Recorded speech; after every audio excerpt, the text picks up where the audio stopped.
¿Qué tal, amigos? Hoy vamos a hablar de lo que es la contracción muscular y las rutas metabólicas. Pero primero tenemos que saber cómo funciona nuestra mente. Nuestra mente está formado por tres. Tenemos nuestro cerebro primitivo, que está diseñado para pelear, huir o reproducirse. Este cerebro primitivo se va a llamar reptiliano y él solo quiere tres cosas: comer, descansar y tener sexo. Y él va a condicionar el 99% de nuestras acciones diarias. Si es un reptiliano de hombre, pues quiere las tres cosas al mismo tiempo. Si es de mujer, pues las quiere por separado. A él lo van a condicionar otros dos. Tenemos nuestro cerebro límbico, que es el encargado de nuestras emociones. El límbico es emoción. Y el neocórtex, que va a ser el encargado de llevar los cálculos, es el encargado del razonamiento. Después pasamos a lo que es nuestra célula. Nuestra célula está formada por citoplasma, núcleo, mitocondria, ribosomas y membrana celular. A la célula con 23 cromosomas le vamos a llamar haploide, y al juntarse dos pares de 23 cromosomas le vamos a llamar diploide. Solamente la célula diploide va a poder hacer mitosis, que es la división celular, e ingresar al ciclo celular, que este inicia cuando nace una nueva célula de la división celular y termina cuando la nueva célula de una división celular subsiguiente da lugar a dos nuevas células hijas. Recuerden que solo una célula puede dar vida a otra célula, nada más. Después tenemos lo que es nuestra neurona motora. Nuestra neurona motora tiene dendritas, axones, tiene un núcleo y tiene microtúbulos, que es por donde viaja la información. La neurona motora lo que va a hacer es que va a viajar desde la materia gris para despolarizar al puente de Baróleo, que se encuentra debajo del cerebelo, y activar lo que es nuestro potencial de membrana. La contracción muscular empieza desde lo que yo veo, lo que yo huelo y lo que yo palpo. Toda esa información la vamos a guardar en el quiasma óptico. Él va a ser el encargado de guardar la información y mandarla al núcleo de la neurona para que ésta libere acetilcolina y la lleve hacia el sarcómero, que es la unidad funcional del músculo. ¿Quién va a llevar a esta acetilcolina? La quinesina. La quinesina es una proteína que desde el cerebro lleva vesículas de acetilcolina a cualquiera de nuestros músculos a través de un transporte anterógrado, que es de 400 milímetros por día. Ese es un transporte rápido, ¿sí? Va a avanzar 40 centímetros por día con vesículas de acetilcolina hacia el músculo. Una vez que el músculo usó esa acetilcolina, la tenemos que regresar. ¿Quién nos va a ayudar? La dineína. Esta proteína, a través de un transporte retrógrado, va a regresar del músculo al núcleo de la neurona la acetilcolina con un transporte lento de 0.5 a 3 milímetros por día. ¿Para qué nos va a servir la acetilcolina? Para activar nuestro potencial de membrana, que tenemos dos. Cuando estamos en reposo, nuestra neurona siempre está a menos 90 milivoltios. ¿Quién nos da este gradiente? El potasio. Recuerden que dentro de la célula hay potasio y fuera de ella hay sodio. Entonces, cuando estamos en reposo, empieza a entrar sodio y se empieza a hacer positivo. Está en menos 90, menos 80. Cuando estamos en menos 65 milivoltios, le vamos a llamar la ley del todo o nada. Pero como ya no queremos que se vuelva positivo porque estamos en reposo, se cierran los canales de sodio, vuelve a entrar el potasio para regresar a menos 90. Y cuando estamos en potencial de membrana, en acción, ingresa el sodio a la célula, se empieza a hacer positivo, menos 90, menos 80, menos 65. Se activa la ley del todo nada. ¿Qué pasa aquí? Se abren todos los canales del sodio, ingresa más sodio, se empieza a salir el potasio y se empieza a hacer positivo hasta llegar a más 35 milivoltios. Una vez que llega a más 35 milivoltios, se cierran los canales de sodio, se abren todos los de potasio. ¿Para qué? Para regresar a menos 90 milivoltios. Todo esto va a suceder en un milisegundo. Es, por ejemplo, cuando estamos en el gimnasio, estamos menos 90 más 35, menos 90 más 35. Después vamos a pasar a lo que es nuestro sarcómero, que es la unidad funcional del músculo. En el sarcómero vamos a tener proteínas globulares que van a cubrir al músculo, que tenemos la troponina C que está pegada al calcio, la troponina T, que está pegada a la tropomiosina. La tropomiosina es la que va a cubrir a la actina, y tenemos la troponina I, que está pegada a la actina. También tenemos nuestro retículo sarcoplasmático. El retículo sarcoplasmático cubre a la miofibrilla. Dentro del retículo sarcoplasmático tenemos calcio, ¿sí? Una vez que llega el potencial de membrana y empieza a ingresar la acetilcolina, se une a sus receptores, empieza la entrada de sodio, se abren los canales de calcio del retículo sarcoplasmático. Ese calcio se va a pegar a la troponina C para que mueva a la troponina T, y esta mueva a la troponina I y libere a la actina y se junte con la miosina y poder tener una contracción muscular. Recuerden que cuando tenemos una contracción, los filamentos se contraen, la actina y la miosina se juntan. Cuando descansamos, cuando relajamos, la actina y la miosina se separan. O sea, recapitulando todo esto, tenemos neurona motora, se libera acetilcolina, potencial de membrana. La acetilcolina se une a sus receptores en el músculo de acetilcolina. Ingresa el sodio muscular, se vuelve positivo, se abren los canales de calcio del retículo sarcoplasmático. La troponina C se une al calcio para que mueva a la troponina T, y esta mueva a la troponina I, y la actina y la miosina se fijen.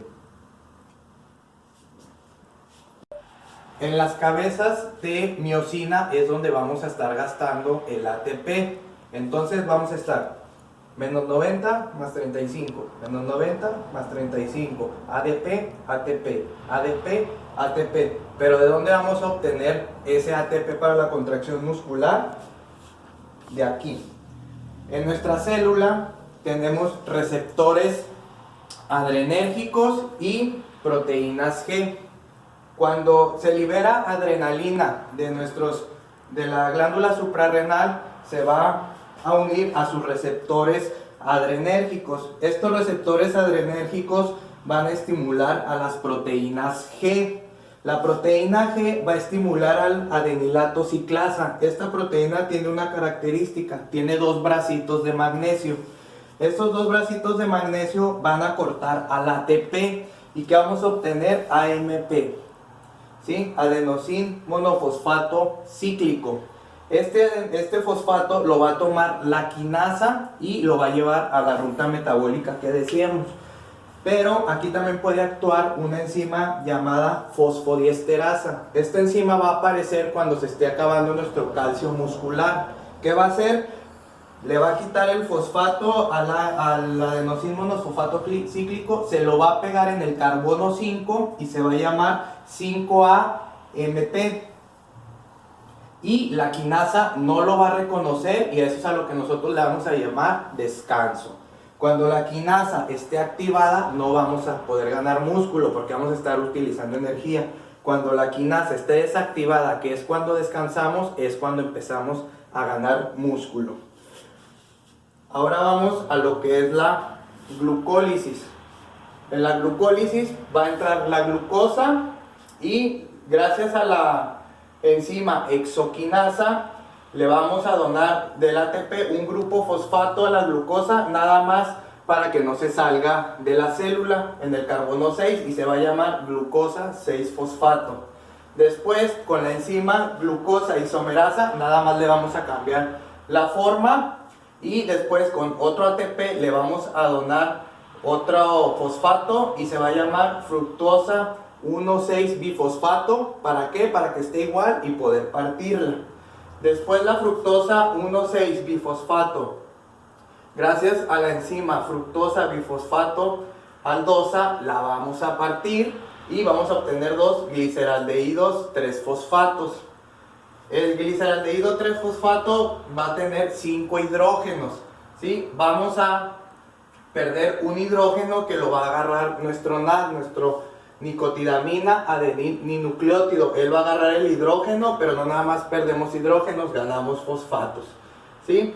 Después vamos a tener lo que es el 1,3-bifosfato gliceraldehído. Este va a donar un grupo fosfato gracias a la fosfoglicerato quinasa y vamos a tener lo que es el 3-fosfoglicerato, que es una molécula con 3 carbonos. Después con la fosfoglicerato mutasa, lo único que vamos a cambiar es que le vamos a quitar el fosfato del carbono 3 al 2 y va a ser 2-fosfato glicérico. Y esta con la enzima enolasa va a perder una molécula de agua, ¿sí? Va a perder 2 hidrógenos y vamos a tener lo que es el fosfoenol piruvato. Después el fosfoenol piruvato va a perder un fosfato y va a donar un hidrógeno hasta obtener piruvato. ¿Sí? En resumen, todo esto vamos a hacer nada más para poder partir la glucosa. Va a entrar la glucosa, le vamos a poner un fosfato nada más para que no se salga de la célula. Le cambiamos la estructura, le ponemos otro fosfato para poder partirlo. Vamos a obtener gliceraldehído. Vamos a estarle ganando hidrógenos, perdiendo fosfatos,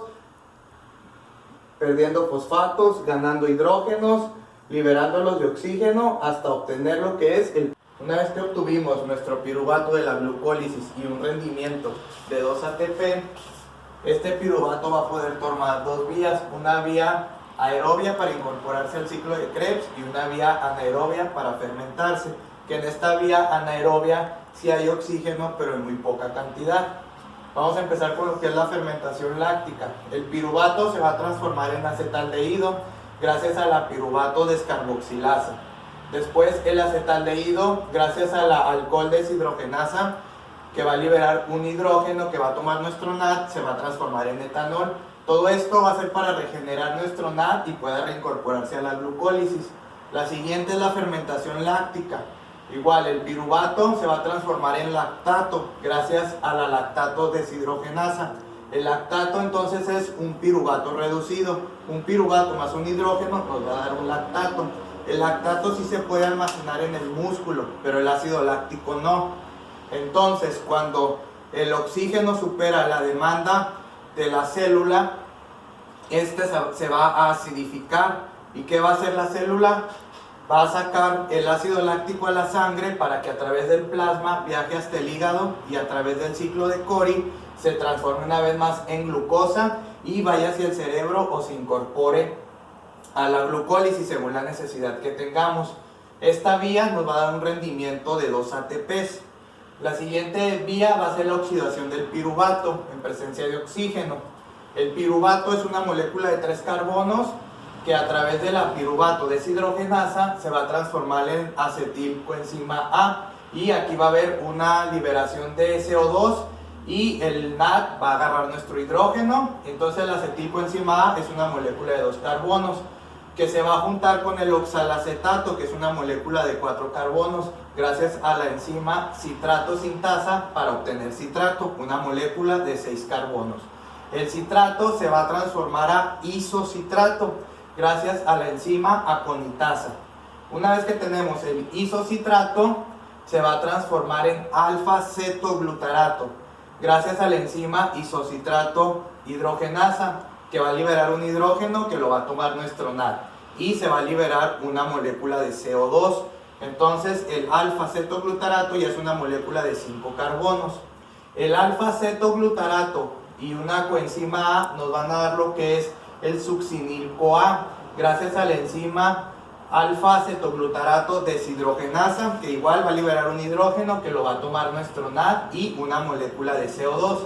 Succinil-CoA va a ser una molécula de 4 carbonos que es propia para tomar los fosfatos de la degradación del ADN de las células. Y aquí es donde vamos a tener nuestro primer ATP, la obtención de nuestro primer ATP. Después el succinil-CoA se va a transformar a succinato gracias a la succinil-CoA sintasa.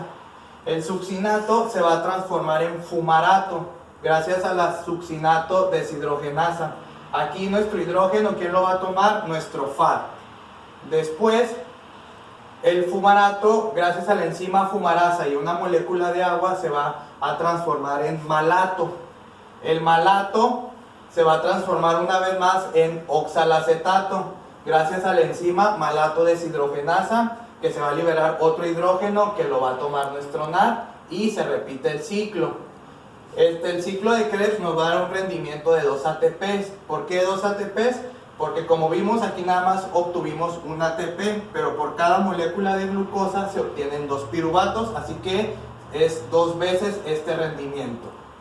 Entonces, para entrar a lo que es la vía de la fermentación alcohólica es poca demanda de ATP y mucha presencia de oxígeno. Lo que es la fermentación láctica es mucha demanda de ATP y poca presencia de oxígeno. Y lo que es el ciclo de Krebs es mucha demanda de ATP y mucha presencia de oxígeno. ¿Para qué nos va a servir el ciclo de Krebs? Para recolectar lo que son los hidrógenos y pasar a lo que es la cadena respiratoria. La cadena respiratoria va a tener lugar en la membrana interna de la mitocondria. Recordemos que la glucólisis se da en el citosol, el ciclo de Krebs en la matriz mitocondrial y ahora vamos a lo que es la membrana interna de la mitocondria. La cadena respiratoria va a ser una actividad redox. ¿Qué quiere decir? Reducción y oxidación de enzimas. Va a constar de citocromo, vamos a tener citocromo 1, citocromo 2, citocromo 3 y así una cadena larga de citocromos. Y entre cada citocromo vamos a tener enzimas Q10. Al final de la cadena de citocromos vamos a tener una enzima llamada ATP sintetasa, que va a tener una peculiaridad, va a tener 2 bracitos. En un bracito va a tener un fosfato y en el otro una recaptura de hidrógeno. Vamos a ejemplificar un poco. Va a venir el NAD o el FAT y a la membrana interna y le va a dar el hidrógeno al citocromo 1. El citocromo 1 va a liberar un oxígeno que va a ser un radical libre. Entre el citocromo 1 y el citocromo 2 va a haber una enzima Q10.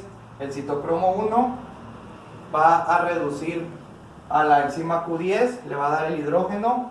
La enzima Q10 le va a dar un oxígeno al citocromo 1 para oxidarlo. Después la enzima Q10 le va a pasar el hidrógeno al citocromo 2, lo va a reducir. El citocromo 2 va a oxidar a la enzima Q10. El citocromo 2 va a pasar el hidrógeno a otra enzima Q10. La enzima Q10 va a oxidar al citocromo 2 y así sucesivamente hasta llegar a la ATP sintetasa. El último citocromo le va a pegar el hidrógeno, lo va a girar, va a venir el ADP, va a tomar el fosfato que tenía en su otra mano y así es como se va a formar el ATP. A mayor cantidad de enzimas Q10 vamos a tener una producción más rápida de ATP. Producción más rápida, no en mayor cantidad. El rendimiento que nos va a dar la matriz mitocondrial va a ser de 34 ATPs. Y ya todo el ciclo, desde la glucólisis hasta la cadena respiratoria, nos va a dar 38 ATPs, 34 de la cadena respiratoria, 2 de la glucólisis y 2 del ciclo de Krebs. Ahora vamos a ver otra ruta alterna que es prácticamente brincarse la glucólisis aerobia y anaerobia. Este es el sistema del ATP fosfocreatina o sistema de los fosfágenos. La creatina va a ser un remanente, lo podemos obtener de manera exógena a través del suplemento o en alimentos, principalmente en la carne. Este sistema de los fosfágenos pues va a estar compuesto de ATP, creatina y es el que vamos a usar los primeros 20 a 30 segundos. Nosotros también podemos producir creatina, como en el riñón se junta la arginina más la glicina más el grupo metil de la metionina proveniente de la homocisteína, podemos producir creatina. Mediante que usamos la energía explosiva, el ATP va a quedar en forma de ADP. Y lo que va a hacer la creatina es que le va a donar su grupo fosfato al ADP para que se vuelva a transformar en ATP y utilizar energía. Son pequeñas reservas que tenemos en la célula, en la creatina, pero que la vamos a ir resintetizando. Por ejemplo, cuando estamos entrenando con una adecuada tensión mecánica, el primer sistema que vamos a utilizar va a ser el de los fosfágenos.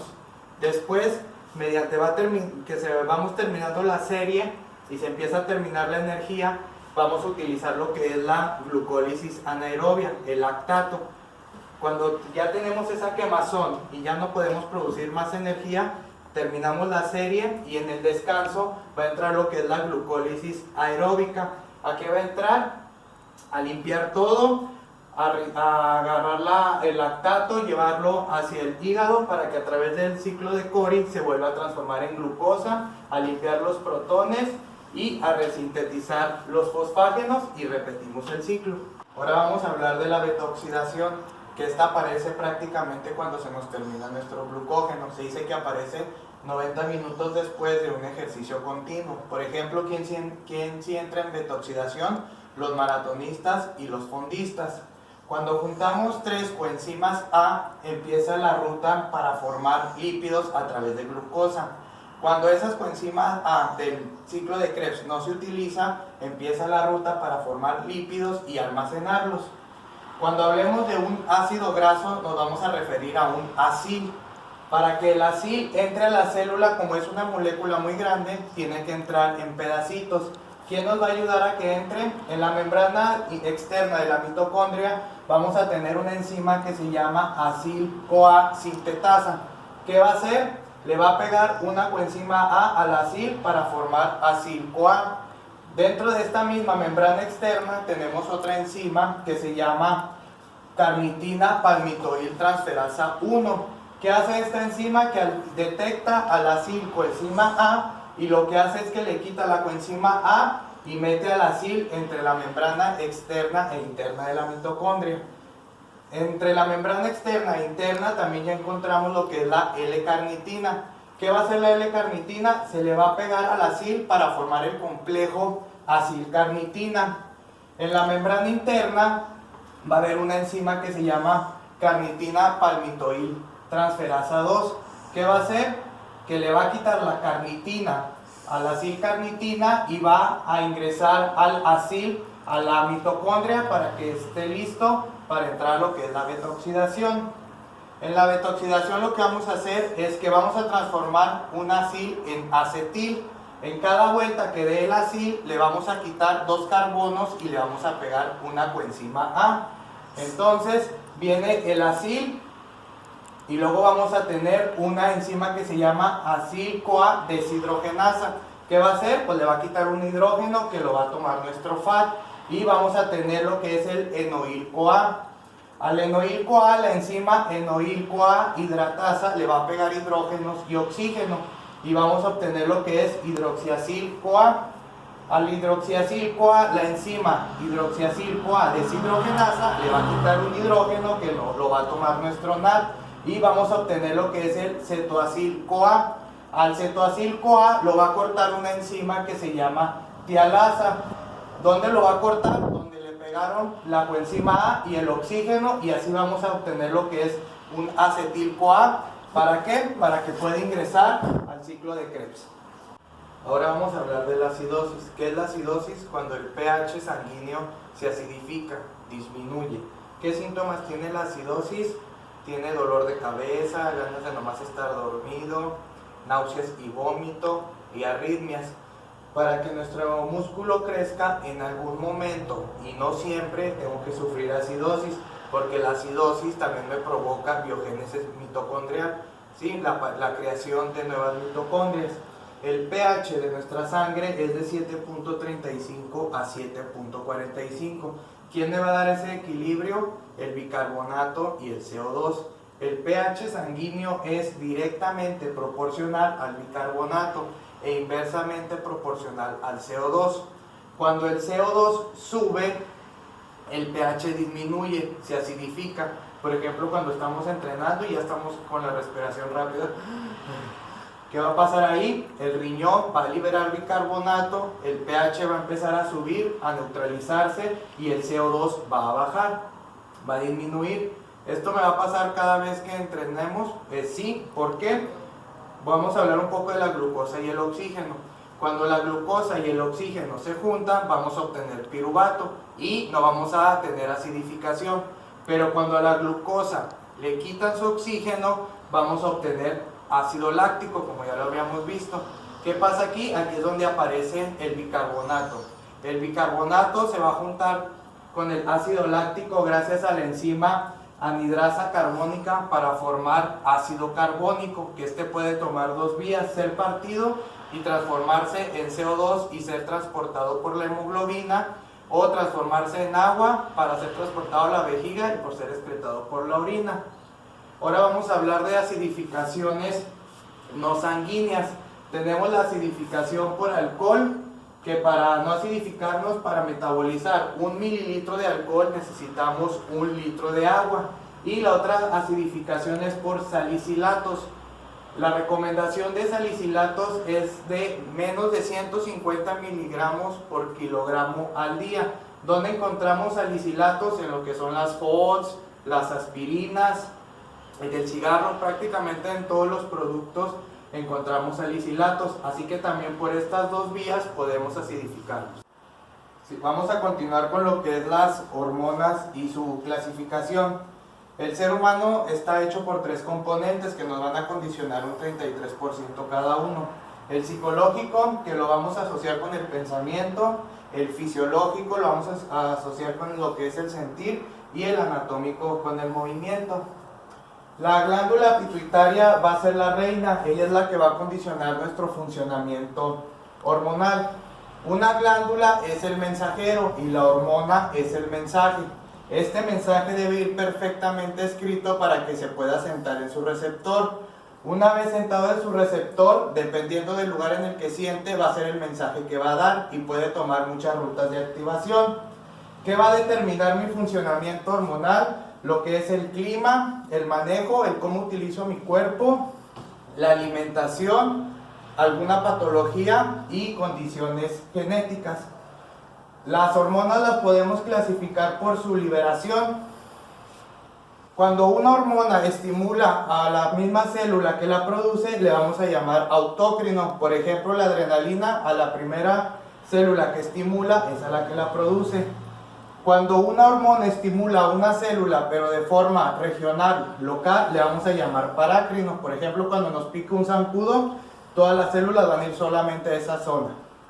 Cuando una neurona estimula a otra neurona, le vamos a llamar nervioso, sináptico o neurotransmisor. Esto solo va a pasar en el cerebro porque es el único lugar donde tenemos neurotransmisores. Cuando una glándula estimula a otra glándula, le vamos a llamar endocrino. Por ejemplo, del testículo con la pituitaria. Y cuando una glándula se comunica con una neurona, le vamos a llamar neuroendocrino. ¿Cómo funciona esto? La pituitaria va a recibir la información y la va a mandar a la materia gris, que es donde se va a guardar la información. Así va a funcionar hacia adelante y hacia atrás. Pituitaria, hipotálamo, tálamo, materia gris, tálamo, hipotálamo, pituitaria. También las hormonas las podemos clasificar por su estructura.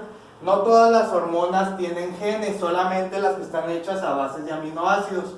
Por su estructura química las podemos clasificar en proteínas, que son polipeptídicas y peptídicas, que estas tienen expresión genómica.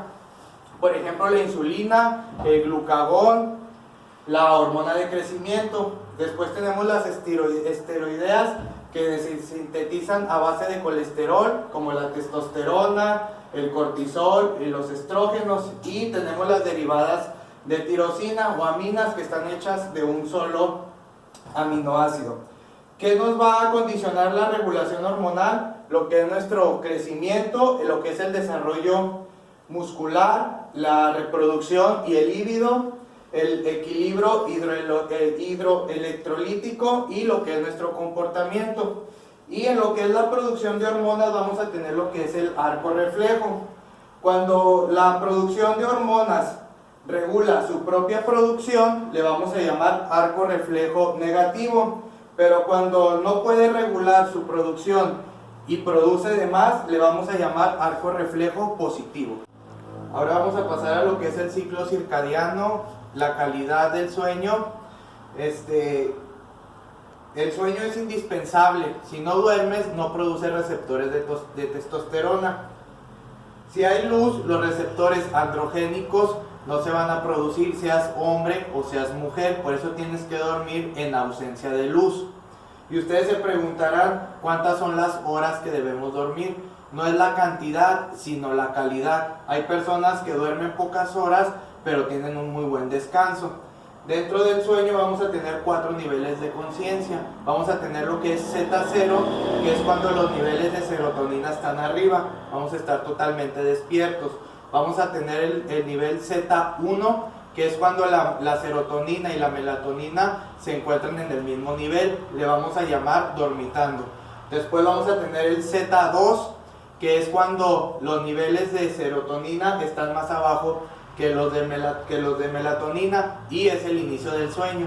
Y Z3, que es cuando los niveles de serotonina se suprimen y los de melatonina se van a la alza. A eso le vamos a llamar etapa REM o sueño profundo. Esto no es lineal, va de Z3 a Z2 y de Z2 a Z3. Ahora vamos a pasar a lo que es el ciclo circadiano, que es nuestro reloj biológico. A las 6 de la tarde es cuando empiezan nuestras adaptaciones para dormir.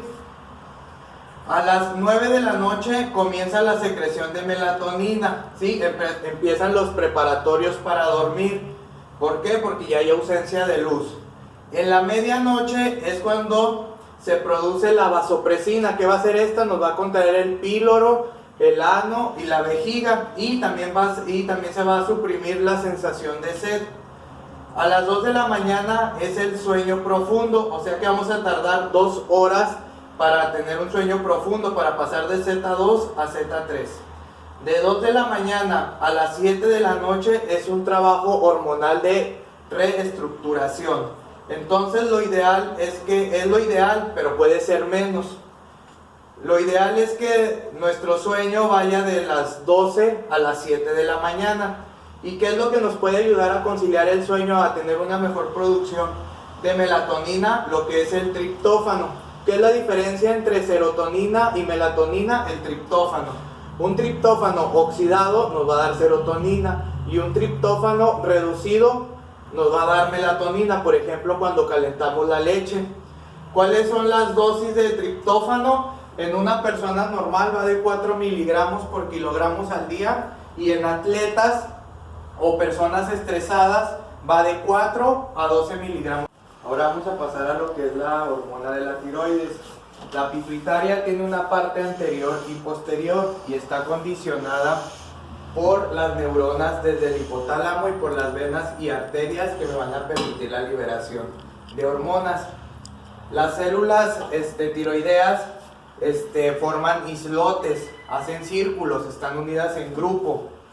Dentro de estas células va a haber una sustancia coloide que va a tener mucho yodo. ¿Yodo de dónde? Proveniente de la alimentación, de la sal yodada, de las algas, de los rábanos. ¿Cómo funciona esto? La hormona estimuladora de tiroides se va a unir a su receptor. Al lado de los receptores va a haber unos canales de yodo, pero va a necesitar de sodio para que pueda penetrar. Una vez dentro de la célula, en el núcleo, a nivel genómico, se va a producir una proteína llamada tiroglobulina. Estas son puras tirosinas pegadas. Después, por exocitosis, va a salir al coloide. En el coloide se le van a pegar muchos iones de yodo. Después, por endocitosis, va a regresar al núcleo de la célula. En el núcleo va a haber unas enzimas que se llaman monoaminoxidasas, que van a ir cortando de 2 en 2 tirosinas, y dependiendo de los yodos que tengan es como le vamos a llamar T3 o T4. Si tiene 3 yodos le vamos a llamar T3, triyodo tironina. Si tiene 4 yodos le vamos a llamar T4, tiroxina. ¿Qué hace la T3? Esta me forma cabezas de miosina para gastar el ATP y me mantiene la musculatura. Y T4 me almacena pila. T4 regula las vías metabólicas, y entre T3 y T4 me van a controlar lo que es el gasto energético basal. Dietas hipocalóricas me van a bloquear T3 y solo voy a producir T4, o sea que no voy a poder formar masa muscular porque no voy a poder crear cabezas de miosina. Ahora continuemos con la producción, liberación y acción de las catecolaminas. Las glándulas suprarrenales se encuentran arriba de los riñones. A estas las van a estimular muchas venas, muchas arterias y el nervio vago. Las glándulas suprarrenales están formados por una corteza y una médula. En la corteza, que está en la parte superior de la glándula, va a producir lo que son glucocorticoides, mineralocorticoides y andrógenos. Y vamos a tener tres zonas. Una zona glomerular, donde va a producir aldosterona, una zona fascicular, que va a producir cortisol, y una zona reticular, que es donde vamos a producir los andrógenos. Y en la médula es donde vamos a producir las catecolaminas, adrenalina en 80% y noradrenalina en un 20%, que la noradrenalina pues, se va a convertir en adrenalina. ¿Cómo va a pasar esto? Todo va a empezar en la fenilalanina. La fenilalanina es un aminoácido esencial, lo vamos a poder encontrar en carnes y cereales, principalmente en productos de origen animal. La fenilalanina se va a convertir en tirosina, esto pasa en el hígado. ¿Cómo se va a convertir? Gracias a la enzima fenilalanina hidroxilasa, que la enzima tetrabiopterina le va a donar un grupo hidroxilo para que así se forme la tirosina. De tirosina va a pasar a dopa, esto ya va a ser en el riñón. ¿Cómo se va a transformar? Por la enzima tirosina hidroxilasa, y vamos a obtener lo que es la dopamina, la dopa. Igual, gracias a la enzima tetrabiopterina va a donar el grupo hidroxilo. De dopa se va a transformar a dopamina. Aquí va a haber una descarboxilación gracias a la enzima dopa descarboxilasa y al piridoxalfosfato, la vitamina B6, y vamos a tener lo que es dopamina. De dopamina va a pasar a noradrenalina gracias a la dopamina hidroxilasa y a la vitamina C. De noradrenalina va a pasar a ser adrenalina, añadiéndole un grupo metil de la metionina proveniente del ciclo de la homocisteína. La S-adenosinmetionina le va a quitar el grupo metil a la metionina y se lo va a dar a la feniletanolamina N-metiltransferasa para formar lo que es la adrenalina. ¿Cómo se va a liberar? Bueno, dentro de la médula de la glándula suprarrenal vamos a tener la célula. Esta célula va a tener un receptor de tirosina. Va a entrar la tirosina, se va a convertir en dopa y luego en dopamina. La dopamina tiene que ser almacenada porque no sabemos cuándo la vamos a utilizar. ¿Dónde se va a almacenar? En unas vesículas que tienen una capa lipídica que se va a llamar vesículas de almacenamiento, y tienen unas proteínas sensibles al sinapsioma. Una vez que la dopamina ingresó a la vesícula, ahí se va a transformar en noradrenalina y en adrenalina. Después, fuera de la médula va a haber calcio. Va a venir el potencial de membrana, el nervio vago, y va a despolarizar. Se van a abrir los canales del calcio y va a ingresar el calcio. Cuando ingresa el calcio, las vesículas se van a ir hacia la membrana. Y cuando llegan a la membrana, las proteínas sensibles al sinapsioma las van a empujar y se va a romper y se van a liberar las catecolaminas. La adrenalina, cuando ya es usada, tiene que morir dentro de la misma célula y va a entrar por unos canales que se llaman canales sensibles a cocaína. Cuando ya tenemos la adrenalina, recordemos que tenemos receptores adrenérgicos alfa y beta. Tenemos alfa 1, alfa 2, beta 1, beta 2 y beta 3. Todos trabajan con proteínas G. ¿Sí? Aquí el receptor alfa 1, que va a trabajar con proteínas GQ, va a estimular a la enzima fosfolipasa C. Esta va a tomar un sustrato de la beta oxidación de los lípidos que se va a llamar 4,5 bifosfato de fosfatidilinositol, que solo se encuentra en venas y arterias, y lo va a transformar en 1,4,5 trifosfato de inositol. Este va a estimular a la quinasa, va a liberar calcio y va a hacer que las venas y las arterias se contraigan. Las catecolaminas van a tener acciones vasculares que van a contraer las venas y arterias, acciones gastrointestinales que va a contraer al píloro y a los intestinos, acciones en el riñón y en el tracto urinario que va a contraer la vejiga, va a tener también acciones oculares, va a tener acciones sobre el sistema nervioso y acciones.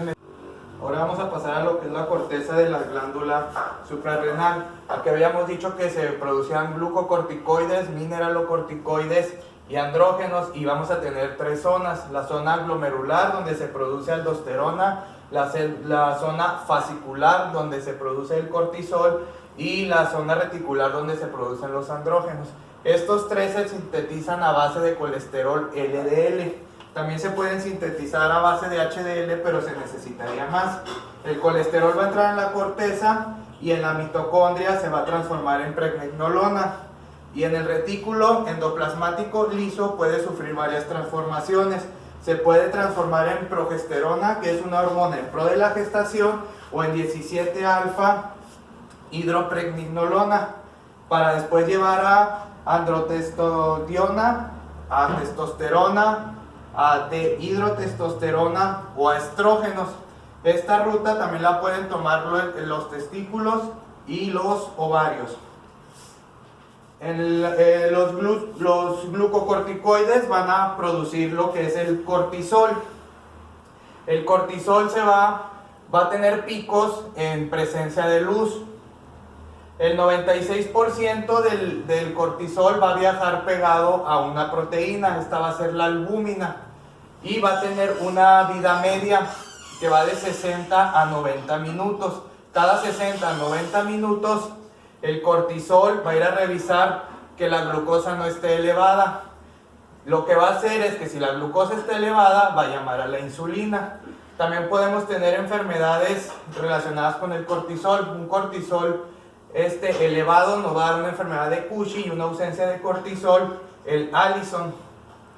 Los efectos del cortisol son los siguientes. Un cortisol en sus valores normales nos va a ayudar al metabolismo de los lípidos y de la glucosa, ¿sí? Con la gluconeogénesis y con la glucogénesis.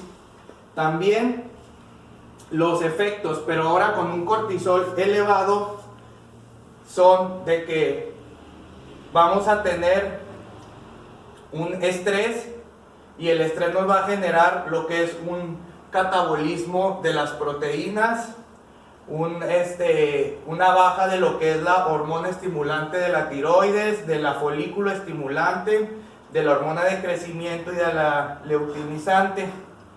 También vamos a tener lo que es la hiperglucemia, hipertrigliceridemia, hipercolesterolemia.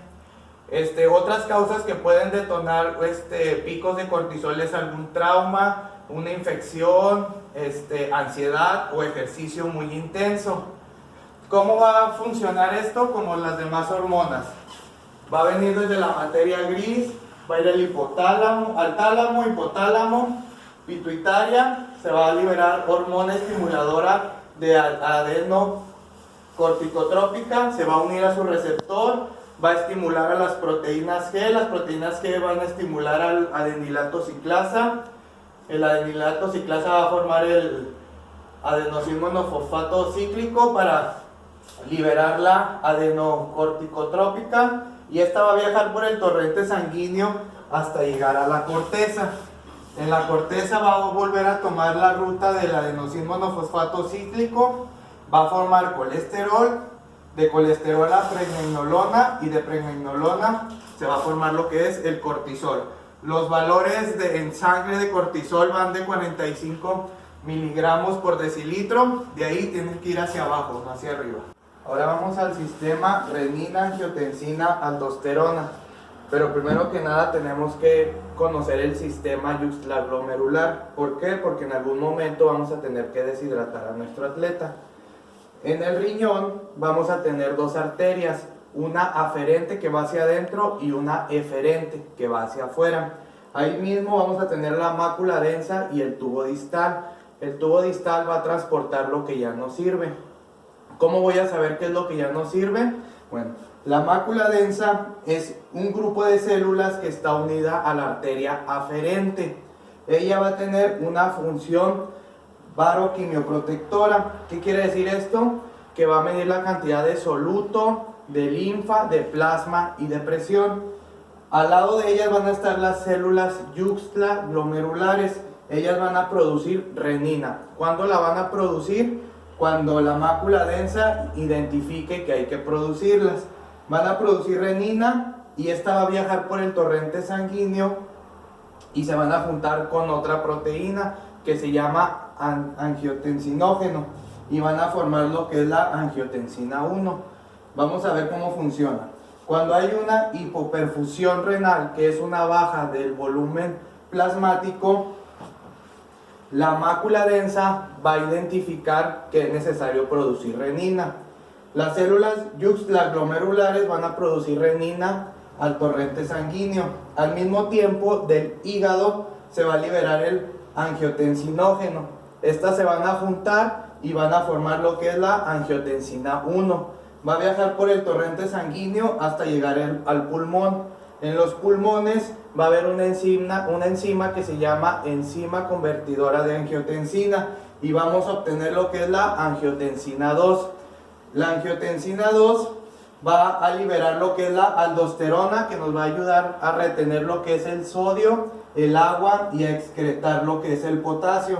Esta misma va a liberar la hormona antidiurética y entre las dos van a retener agua para recuperar el volumen plasmático. Ahora pasemos a la producción de los andrógenos sexuales. Los andrógenos sexuales se producen principalmente en las gónadas, testículos y ovarios. Testosterona, estrógenos y progesterona, como ya habíamos visto, se sintetizan a partir de colesterol y estos son los que nos van a dar los caracteres sexuales. Este que vemos aquí es el eje hipotalámico hipofisiario gonadal. ¿Qué quiere decir? Que el hipotálamo va a regular a la pituitaria y la pituitaria va a regular a las gónadas, a los testículos y ovarios. En el hombre va a funcionar de la siguiente manera. El hipotálamo va a producir hormona liberadora de hormona estimuladora de folículo estimulante y leutilizante. La pituitaria la va a recibir y va a liberar leutilizante y folículo estimulante. La leutilizante se va a unir a las células de Leydig y van a producir testosterona. Y la folículo estimulante se va a unir a las células de Sertoli y va a producir lo que son los espermatozoides. La testosterona, los niveles de testosterona es las que van a determinar si sigue o se para este mecanismo. La testosterona y la espermatogénesis tienen una relación directa, o sea que siempre están al mismo nivel. En la mujer vamos a tener lo que es la célula teca y el folículo dominante. Va a venir la leutilizante y se va a unir a su receptor. La leutilizante en el retículo endoplasmático liso se va a sintetizar y producir testosterona.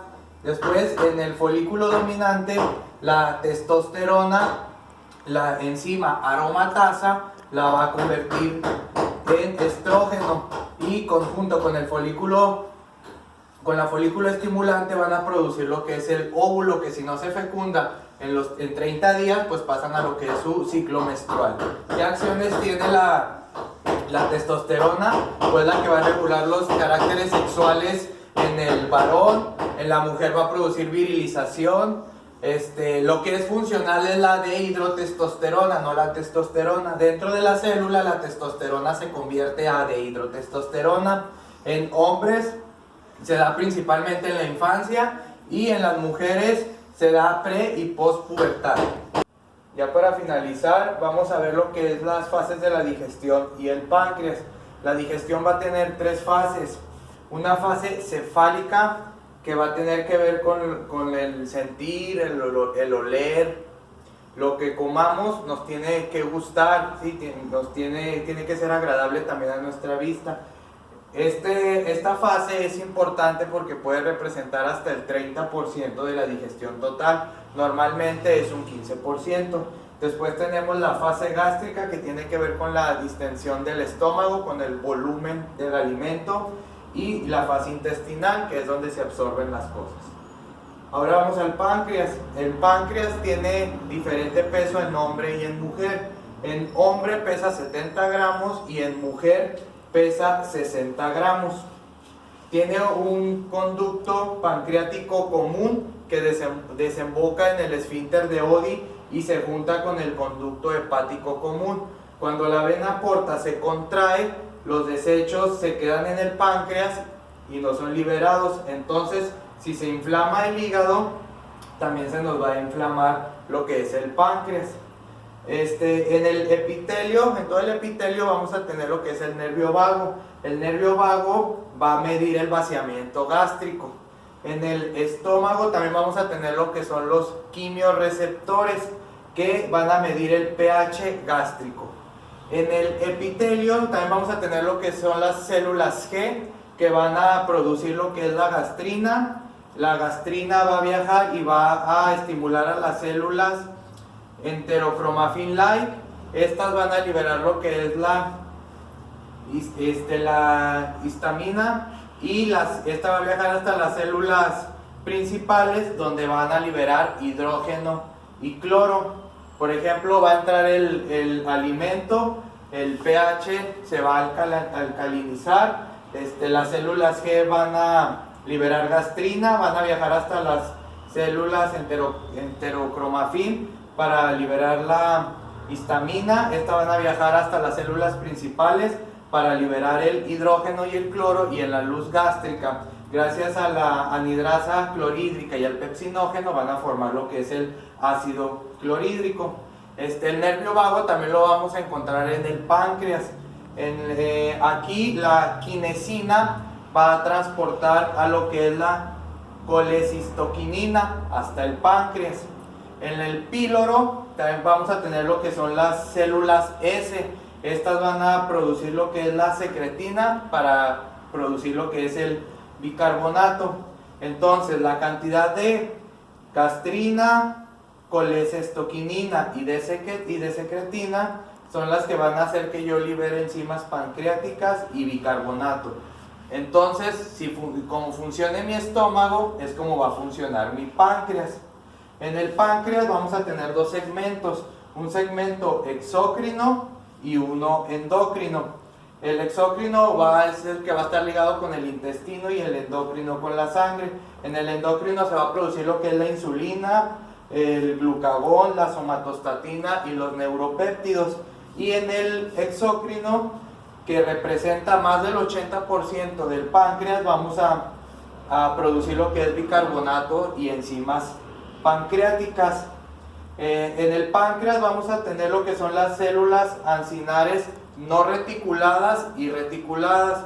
En las no reticuladas, o sea que no forman rectángulos, vamos a producir lo que son las enzimas pancreáticas, proteasas, lipasa y amilasa. Y en las reticuladas vamos a liberar bicarbonato. La gastrina va a viajar hasta las células ancinares no reticuladas para producir las enzimas, para producir proteasa, amilasa y lipasa. Y la colecistoquinina va a viajar hasta las células ancinares reticuladas para liberar lo que es el bicarbonato.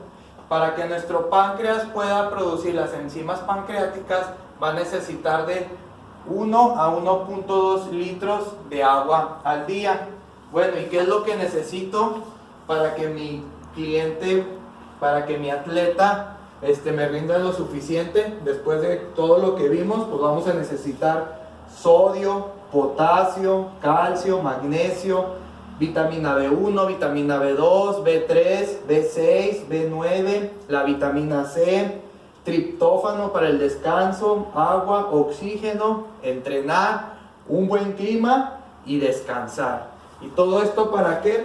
Para poder yo realizar mi periodización alimentaria, que va a constar de 3 segmentos: el diagnóstico, la disponibilidad y el tratamiento. Y el diagnóstico va a consistir en la valoración antropométrica, bioquímica, en los exámenes clínicos, dietéticos, psicológicos y en lo genómico. ¿Todo esto para qué? Para yo poder realizar el menú para mi atleta. Bueno, espero que les haya gustado, que hayan entendido un poco de esto. Mi nombre es José Borrego, actualmente estoy en 6º semestre de la licenciatura en nutrición y esto es parte del diplomado en nutrición personalizada y bioquímica molecular en el fitness, runner y cross trainer. Síganme en mis redes sociales y nos vemos en la próxima.